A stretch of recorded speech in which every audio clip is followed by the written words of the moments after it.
Multiverse of madness ഇറങ്ങിയ സമയത്ത് പ്രതീക്ഷിച്ച കെമിയോ ഫെസ്റ്റ് ശരിക്കും സംഭവിച്ചത് 2 വർഷങ്ങൾക്ക് പുറം ഡെഡ്പൂൾ ആൻഡ് വൂൾവറീനിലാണ്. എക്സ്മെൻ യൂണിവേഴ്സിൽ മാത്രം ഒതുക്കാതെ അതിനും അപ്പുറത്തേക്ക് പോയി കെമിയോസും അതിന് പിന്നിലെ ലെഗസിയും ഒരുപാട് പേർക്ക് മനസ്സിലായിട്ടുണ്ടാകില്ല. അപ്പോൾ ഇന്നത്തെ വീഡിയോ നമ്മൾ എക്സ്പ്ലെയിൻ ചെയ്യാൻ പോകുന്നത് ഡെഡ്പൂൾ ആൻഡ് വൂൾവറീനിലെ മേജർ കെമിയോസ് ആണ്. So spoilers ahead. Welcome to Comic Mantra. ഞാൻ ശ്രീനന്ദൻ ചെങ്ങന്നൂർ.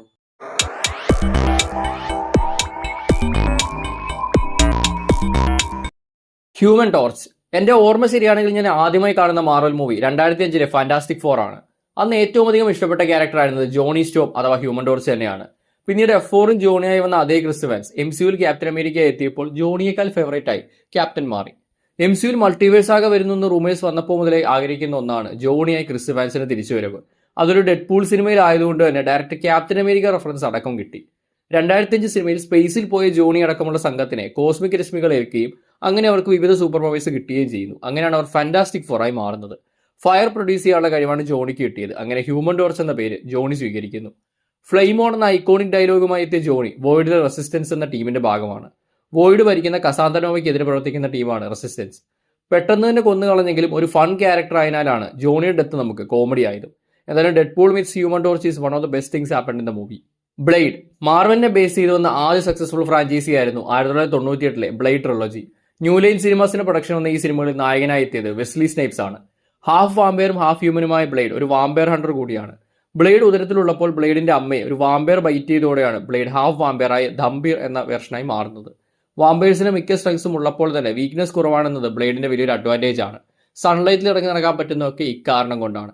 വാമ്പയേഴ്സ് ഹ്യൂമൻസ് തമ്മിലുള്ള പോരാട്ടമാണ് ബ്ലേഡ് സിനിമകളുടെ ഇതിവൃത്തം. ഡെഡ്പൂൾ ആക്ടർ റയാൻ റെയ്നോൾഡ്സിന്റെ ആദ്യ മാർവൽ ക്യാരക്ടറായ ഹാനിബൽ കിങ് ബ്ലേഡ് ട്രിലോജിയിലാണ് കടന്നു വരുന്നത്.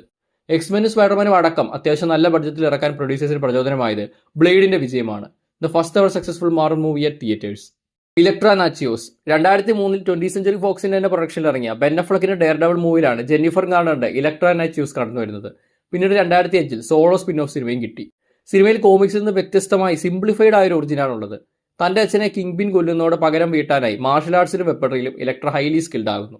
ഇതേ യൂണിവേഴ്സിലെ ബെൻ അഫ്ലെക്കിന്റെ ഡെയർ ഡബിളിനെ കസാന്തർ നോവ കൊന്ന സിനിമയിൽ മെൻഷൻ ചെയ്യുന്നുണ്ട്. ഗാംബിറ്റ് ഞാൻ വർഷങ്ങളായി കാണാൻ കാത്തിരുന്ന ഒരു പോർട്രയൽ. പേഴ്സണലി ഏറ്റവും അധികം ചിയർ ചെയ്തതും ഈ കെമിയോയ്ക്ക് തന്നെ. X Men comics and animated series കണ്ടവർക്ക് one of the favourite characters ആവും ഗാംബിറ്റ്. കൈനറ്റിക് എനർജി ഉപയോഗിച്ച് ഒബ്ജക്ട് സൂപ്പർ ചാർജ് ചെയ്ത് എക്സ്പ്ലോർ ആക്കാൻ പറ്റുന്നതാണ് ഗാംബിറ്റിന്റെ മ്യൂട്ടന്റ് എബിലിറ്റി. പ്ലേയിങ് കാർഡ്സ് ആണെങ്കിൽ ചാർജ് ചെയ്ത് ഗാംബിറ്റ് ഏറ്റവും അധികം ഉപയോഗിക്കുന്ന ആയുധം. 2009 എക്സ്മെൻ ഒറിജിൻസ് വൂൾവറീനിൽ മറ്റൊരു ആക്ടറായിരുന്നു ഗാംബിറ്റായി എത്തിയത്. എന്നാൽ അതിനു മുമ്പ് X2ലും ദ ലാസ്റ്റ് ആൻഡിലും അതിനുശേഷം ഡേയ്സ് ഓഫ് ഫ്യൂച്ചർ പാസ്റ്റിലും എല്ലാം ഗാംബിറ്റിനെ കൊണ്ടുവരാൻ പ്ലാൻസും ചില സിനിമകളിൽ സീൻസ് ഷൂട്ടും നടന്നു. പക്ഷേ ഇവഞ്ച്വലി ഇതിൽ നിന്നെല്ലാം ഗാംബിറ്റിനെ കട്ടാക്കി. അതിനുശേഷമാണ് ചാനിങ് ടോട്ടമിനെ കാസ്റ്റ് ചെയ്ത് ഗാംബിറ്റിന്റെ സോളോ മൂവി അനൗൺസ് ചെയ്യുന്നത്. എന്നാൽ ഫോക്സിനെ ഡിസ്നി വാങ്ങിയതോടെ ആ സിനിമ ക്യാൻസലായി. ഞാൻ ഏറ്റവും അധികം കാണാൻ കാത്തിരുന്ന സിനിമയായിരുന്നു ആ ഗാംബിറ്റ് മൂവി. അതുകൊണ്ട് തന്നെ ചാനിങ് ടോട്ടം ഫൈനലി ഗാംബിറ്റായി എത്തിയപ്പോൾ കിട്ടിയ എക്സ്പീരിയൻസ് പറഞ്ഞറിയിക്കാൻ പറ്റുന്നതല്ല. ആ ഫൈറ്റ് സീൻസ് ഒക്കെ ഡയറക്റ്റ് ഔട്ട് ഓഫ് കോമിക്സ് പോലെ ആയിരുന്നു. ചില യൂണിവേഴ്സുകൾ സ്റ്റാർട്ട് ചെയ്തിട്ട് പോലുമില്ല എന്നൊക്കെ ഗാംബിറ്റ് സിനിമയിൽ പറയുന്നത് തന്റെ സിനിമ റിലീസ് ആവാത്തതുകൊണ്ടാണെന്ന ഒരു ഫോർത്ത് വാൾ ബ്രേക്കിംഗ് ആണ്. X-23 സിനിമയുടെ ഫൈനൽ ട്രെയിലറിൽ തന്നെ റിവീൽ ആയതാണ് വൂൾവറീന്റെ മകൾ X-23 അഥവാ ലോറ ലോഗൻ ഉണ്ടാകുമെന്ന്. വൂൾവറീന്റെ പവേഴ്സ് റീജനറേഷനും ക്ലോസും ലോറയ്ക്കുണ്ട്. 2017 ലോഗൻ സിനിമയിലെ അതേ ലോറ തന്നെയാണിത്. അന്ന് ഫോക്സ് ലോറയ്ക്ക് ഒരു സോളോ ഫിലിം അനൗൺസ് ചെയ്തിരുന്നു. എന്നാൽ ഡിസ്നി ഫോക്സിനെ വാങ്ങിയതോടെ ഗാംബിറ്റിനെ പോലെ X-23 സിനിമയുടെ കാര്യത്തിലും തീരുമാനമായി. എന്നാലും പഴയ സൺഗ്ലാസ് അടക്കം കൊണ്ടുവന്ന് ആ പഴയ ലോറയെ നമുക്ക് തിരിച്ചു കിട്ടി. ഇവർക്ക് പുറമെ നമ്മൾ പണ്ടത്തെ സിനിമകൾ കണ്ട ഒരുപാട് മാർവൽ ക്യാരക്ടേഴ്സ് റെസിസ്റ്റൻസിന്റെ ഭാഗമായിരുന്നത് പടത്തിൽ റെഫർ ചെയ്യുന്നുണ്ട്. എന്നാൽ അവരെല്ലാം കസാന്തര കൊന്നു കളഞ്ഞു. ഇവർക്ക് പുറമെ നമ്മൾ പണ്ടത്തെ സിനിമകളിൽ കണ്ട ഒരുപാട് മാർവൽ ക്യാരക്ടേഴ്സ് റെസിസ്റ്റൻസിന്റെ ഭാഗമായിരുന്നത് പടത്തിൽ റെഫർ ചെയ്യുന്നുണ്ട്. എന്നാൽ അവരെയെല്ലാം കസാന്തര കൊന്നു കളഞ്ഞു. കസാന്ദ്രയുടെ കൂടെ നിൽക്കുന്നവരിലും മുൻ സിനിമകൾ വന്ന ഇഷ്ടംപോലെ ക്യാരക്ടേഴ്സ് ഉണ്ട്. ഇതിൽ പ്രധാനമായുള്ളത് പൈറോയാണ്. ഫയറിനെ മാനിപ്പുലേറ്റ് ചെയ്യാൻ സാധിക്കുന്ന ഈ മ്യൂട്ടന്റ് ഒറിജിനൽ എക്സ്മെൻ ട്രിലോജിയുടെ പാർട്ടായിരുന്നു. അതേ ആക്ടറായ ആരോൺ സ്റ്റാൻഫോർഡിനെ തന്നെയാണ് ഈ സിനിമയിൽ തിരിച്ചു കൊണ്ടുവന്നത്. തൊൽമങ്കി സീരീസിലൂടെയും ഈ ആക്ടറിന് നിങ്ങൾക്ക് പരിചയമുണ്ടാകും. മുൻ സിനിമകളിലും കൂറുമാറുന്ന ഒരു ചീറ്റിംഗ് സ്റ്റാർ തന്നെയായിരുന്നു പൈറോ. ഈ സിനിമയിലും അതേ എലമെന്റ് നമ്മൾ കണ്ടു. പിന്നെ വൂൾവറീന്റെ ബ്രദറായ സേബർ ടൂത്തും മാഗ്നറ്റോയുടെ ബ്രദർഹുഡിലെ മെയിൻ മെമ്പറായ ടോഡുമായി ഒറിജിനൽ എക്സ്മെൻ സിനിമയിലെ ആക്ടേഴ്സ് തന്നെ തിരിച്ചെത്തി. ഇവർക്ക് പുറമെ എക്സ്മെൻ ഫസ്റ്റ് ക്ലാസ്സിൽ വന്ന ടെലിപ്പോർട്ടറായ എസൈസൺ, പ്രൊഫസർ എക്സിന്റെ സഹോദരൻ കൂടിയായ ജഗർനോട്ട്, അഡമാന്റിയ നഖങ്ങളുള്ള Lady Deathstrike, 2003 Daredevil movie വില്ലനായി ബുൾസയുടെ ഒരു വേരിയന്റ്, എക്സ്മെൻ ദ ലാസ്റ്റ് സ്റ്റാൻഡിൽ വരുന്ന ഒമേഗാസിൻ ലീഡറായ കലിസ്റ്റോയുടെ ഒരു വേരിയന്റ്, 2004 പണിഷർ സിനിമയിലെ വില്ലനായ ദ റഷ്യൻ, ടെലക്കനീസിസ് പവേഴ്സ് ഉള്ള ഫാൻ ഫേവറേറ്റ് മ്യൂട്ടൻസിൽ ഒന്നായ സൈലോക്കിന്റെ ഒരു വേരിയന്റ്. ഇവരെല്ലാമാണ് കസാന്ദ്രയുടെ കൂടെയുള്ള മുൻ മാർവൽ സിനിമകളിലെ ക്യാരക്ടേഴ്സ്.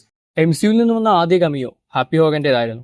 കേബിളിന്റെ ടൈം മെഷീൻ ഉപയോഗിച്ച് MCUവിന്റെ മെയിൻ ഇടത്തിലെത്തിയ വെയ്ഡ് അവഞ്ചേഴ്സിൽ ജോയിൻ ചെയ്യാൻ വേണ്ടിയാണ് ഹാപ്പിയുടെ അടുത്തേക്ക് പോകുന്നത്. 2018 വെയ്ഡ് എത്തുന്നത്, അതായത് ഇൻഫിനിറ്റി വാറിന് മുമ്പ്.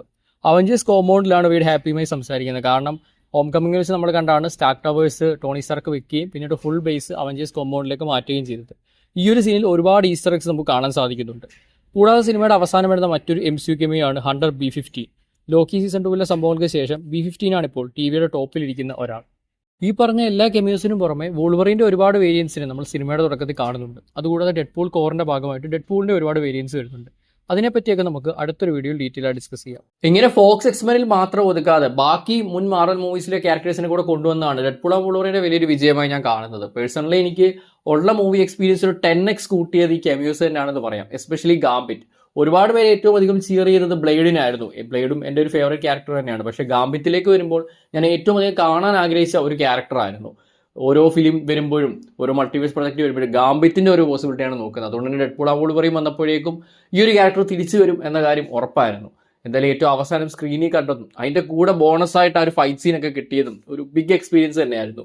സത്യം പറഞ്ഞാൽ മാർവൽ ഫാൻസ് ആണ് ഏറ്റവും ലക്കി ആയിട്ടുള്ള ഫാൻസ് എന്ന് ഞാൻ പറയും. ഇപ്പോൾ ഇടയ്ക്ക് കുറച്ച് ഡൗൺ ഒക്കെ ആയിരുന്നെങ്കിൽ പോലും ഇതുപോലെ എത്രയോ പ്രൊജക്ട്സുകൾ ഇപ്പോൾ പണ്ട് മുതലേ എടുക്കുകയാണെങ്കിൽ ഫോക്സിൻ്റെ എക്സ്മെനും പിന്നെ സ്പൈഡർമാൻ മൂവീസും അതിനുശേഷം MCU എന്നൊരു ബിഗ് യൂണിവേഴ്സ് അതിൻ്റെ കൺക്ലൂഷൻസായി ഇൻഫിനിറ്റി വാറും എൻഡ് ഗെയിമും പിന്നെ ലോക്കി സീരീസ് അതേപോലെ നോവേ ഹോം പിന്നെ ഇപ്പോൾ റീസെൻ്റ്ലി വന്ന X-Men 97 റീവൈവൽ. അങ്ങനെ ഓവറോൾ നോക്കുമ്പോൾ മാർവൽ ഫാൻസിന് കിട്ടുന്ന ട്രീറ്റ് വൻ ബിഗ്ഗാണ്. വേറെ ഒരു ഫാൻസിനും ഇത് കിട്ടുന്നില്ല. ബാക്കി ഫാൻസിന് ഇത് ഭയങ്കര അൺഫെയർ ആയിട്ട് തോന്നും. മാർവലിനും അതിൻ്റെതായ ഡൗൺസ് ഉണ്ട്. കഴിഞ്ഞ കുറേ കാലമായിട്ട് മാർവൽ ഡൗൺ ആയിട്ട് പോകുമായിരുന്നു. പക്ഷേ സ്റ്റിൽ ഡെഡ്പൂൾ ആൻഡ് വൂൾവറിൻ്റെ കംബാക്കും അതിൻ്റെ കൂടെ RDJയുടെ വരവും എല്ലാം കൊണ്ട് മാർവൽ ഫാൻസ് ഇപ്പം കുറച്ചുകൂടി ഒരു പീക്ക് ലെവലിലാണ് നിൽക്കുന്നതെന്ന് പറയാം. ഇതൊക്കെ കൊണ്ട് തന്നെയാണ് സീക്രട്ട് വാഴ്സ് ഒക്കെ റിലീസ് ആകുമ്പോൾ ഏറ്റവും അധികം ഹോപ്പും. നമ്മൾ ഇന്നേ വരെ കണ്ടിട്ടുള്ള എല്ലാ മാർവൽ ക്യാരക്ടേഴ്സും സിനിമയിൽ വന്നിട്ടുള്ള എല്ലാ മാർവൽ ക്യാരക്ടേഴ്സും ഒരുമിച്ച് കൂടുന്ന ഒരു ബിഗ് മൂവി ആയിരിക്കും സീക്രട്ട് വാഴ്സ്. അതിലെ ബിഗ് ബാഡായിട്ട് വരാൻ പോകുന്നത് നമ്മുടെ സ്വന്തം RDJയുടെ ഡൂമും. അപ്പോൾ RDJയുടെ ഡൂമിനെ പറ്റി നമ്മൾ സംസാരിച്ചൊരു വീഡിയോ ഉണ്ടായിരുന്നു. RDJ വെറും ഒരു ഡോക്ടർ ഡൂം ആയിരിക്കില്ല, ഗോഡംബർ ഡൂം എന്നൊരു ഹൈ ലെവൽ വേർഷനായിട്ടായിരിക്കും വരാൻ ചാൻസ് കൂടുതൽ. അപ്പോൾ ആ ഒരു വേർഷനെ പറ്റി നമ്മൾ ചെയ്ത വീഡിയോ കാണാൻ താല്പര്യമുള്ളവർക്ക് നമ്മുടെ ചാനൽ ചെക്കൗട്ട് ചെയ്യാവുന്നതാണ്. അപ്പോൾ ഇനിയും ഡെഡ്പൂൾ ആൻഡ് വൂൾവറിനെ കുറിച്ചും മറ്റു മാർവൽ DC റിലേറ്റഡ് കണ്ടന്റ്സിനെ കുറിച്ചും നമ്മുടെ ചാനൽ ഡീറ്റെയിൽ ആയി വീഡിയോസ് ചെയ്യുന്നുണ്ട്. സോ ഇത്തരം കണ്ടന്റ്സ് ഇഷ്ടമാണെന്നുണ്ടെങ്കിൽ ചാനൽ ഇഷ്ടപ്പെട്ട സബ്സ്ക്രൈബ് ചെയ്യുക, ഇൻസ്റ്റാഗ്രാം പേജ് ഫോളോ ചെയ്യുക. അപ്പോൾ ഇനി മറ്റൊരു വീഡിയോ കണ്ടുമുട്ടുന്നവരേക്കും this is Chengannur signing off from Comic Mantra.